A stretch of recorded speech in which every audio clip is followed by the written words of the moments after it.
ಆಗಿರ್ತಕ್ಕಂಥ ಸಮಾಜದ ಹಿರಿಯರಾದಂಥ ಹನುಮಂತ ಬಿರಾದರ್ ಅವರೇ, ನಾಲ್ಕಾರು ಮತಕ್ಷೇತ್ರದ ಮುಖಂಡರಾದಂಥ ಸಜ್ಜು ಐಹೊಳೆ ಅವರೇ, ಸಮಾಜದ ಮುಖಂಡರಾದಂಥ ಶರಣು ಬೆಳೆಯವರೇ ಹಾಗೂ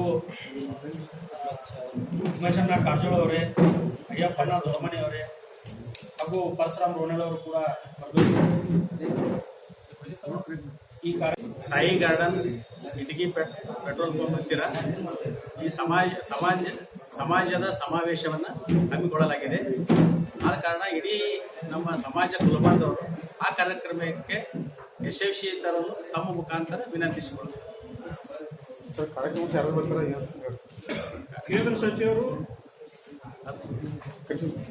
ಕೇಂದ್ರ ಸಚಿವರು ನಾರಾಯಣ ಸ್ವಾಮಿ ಅವರು, ಸನ್ಮಾನ್ಯ ಶ್ರೀ ರಮೇಶ್ ಜಿಗಜಿಣಗಿ ಸಾಹೇಬರು, ಗೋವಿಂದ ಕಾರಜೋಳ ಸಾಹೇಬರು,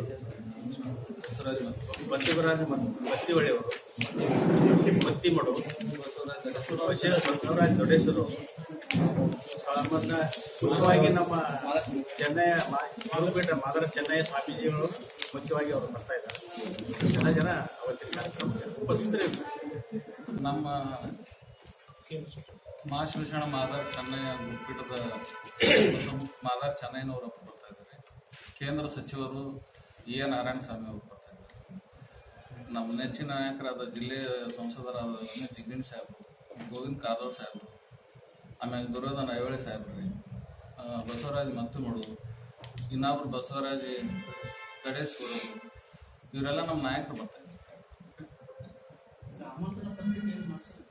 ಆಮಂತ್ರಣ ಪತ್ರಿಕೆ ಇದು ಸಭೆ ಇರೋದ್ರಿಂದ ಇದು ಬಿಜೆಪಿದವರೇ ಪಕ್ಷ ಪಕ್ಷ ಏನಿಲ್ಲ, ಎಲ್ಲ ಇದು ಪಕ್ಷ ಪಕ್ಷದವ್ರು ಯಾರು ಅದಾರ ಜಿಲ್ಲಾದಾಗ ಯಾರಿಲ್ಲ. ನಾರಾಯಣ ಸ್ವಾಮಿ ನಿಮ್ಮವರು, ಅದೇ ಈ ಜಿಲ್ಲೆ ನಿಮ್ಮವರು, ಈ ಜಿಲ್ಲೆದಾಗ ರಮೇಶ್ ಜಿಗಜಿಣಗಿ ನಿಮ್ಮವರು ಅಲ್ಲ.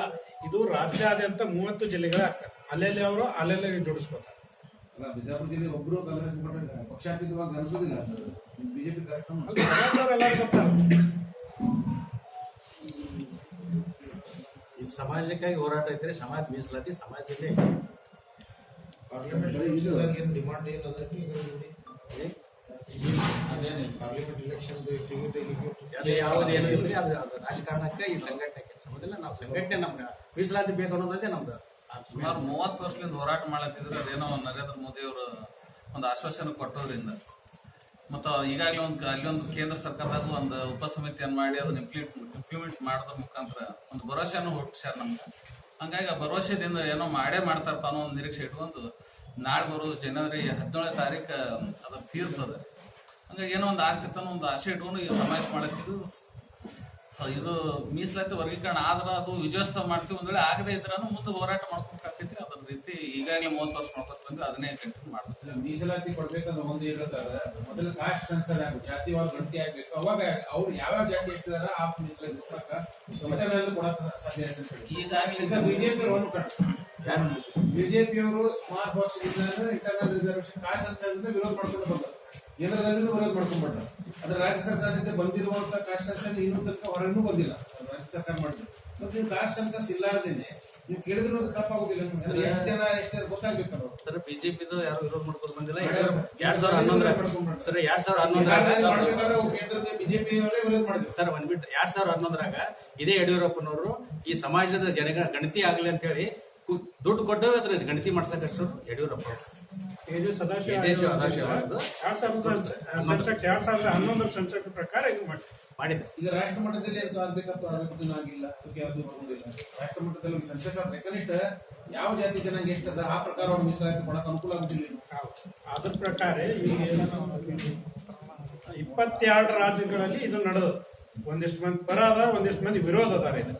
ಇದಕ್ಕೆ ಅಷ್ಟಕ್ಕೂ ಉತ್ತರ ನರೇಂದ್ರ ಮೋದಿ ಅವರು ಮೊನ್ನೆ ಹೈದರಾಬಾದ್ ಕಾರ್ಯಕ್ರಮದಲ್ಲಿ ಕೊಟ್ಟರು. ಇದು ಸುಪ್ರೀಂ ಕೋರ್ಟಿಗೆ ಹೋಗಿದೆ. ಇದೇ ಜನವರಿ 17ನೇ ತಾರೀಕಿಗೆ ಅದರ ತೀರ್ಪು. ಸುಪ್ರೀಂ ಕೋರ್ಟ್ ಯಾವ ಈ ವಿಷಯ ಕಾಸ್ಟ್ ಸೆಕ್ಷನ್ ಆಗ್ಬೇಕು ಆಗಬಾರ್ದು ಏನು ಸುಪ್ರೀಂ ಕೋರ್ಟ್ ಅಲ್ಲಿ ಏನು ಒಳ ಮೀಸಲಾತಿ ಆ ವಿಷಯ ಸುಪ್ರೀಂ ಕೋರ್ಟ್ ಈಗ ರಾಜ್ಯದಿಂದ ನಾಯಕರು ಬಂದು ಜಿಲ್ಲಾವಾರು ಸಭೆ ನಡೆಸಿ ಮಾಹಿತಿ ಕೊಡ್ತಾರೆ. ರಾಷ್ಟ್ರ ಮಟ್ಟದಲ್ಲಿ ಇದು ಸೆನ್ಸಸ್ ಯಾಕೆ ಹಾಕಬಾರ್ದು, ಜಾತಿ ಗಣತಿ ಯಾಕೆ ಹಾಕಬಾರ್ದು? ಅದು ಅನುಕೂಲ ಅಲ್ಲ. ನೀವು ಒತ್ತಡ ಹಾಕಕ್ಕೆ ಬರುದಿಲ್ಲ ಕೇಂದ್ರ ಸರ್ಕಾರ.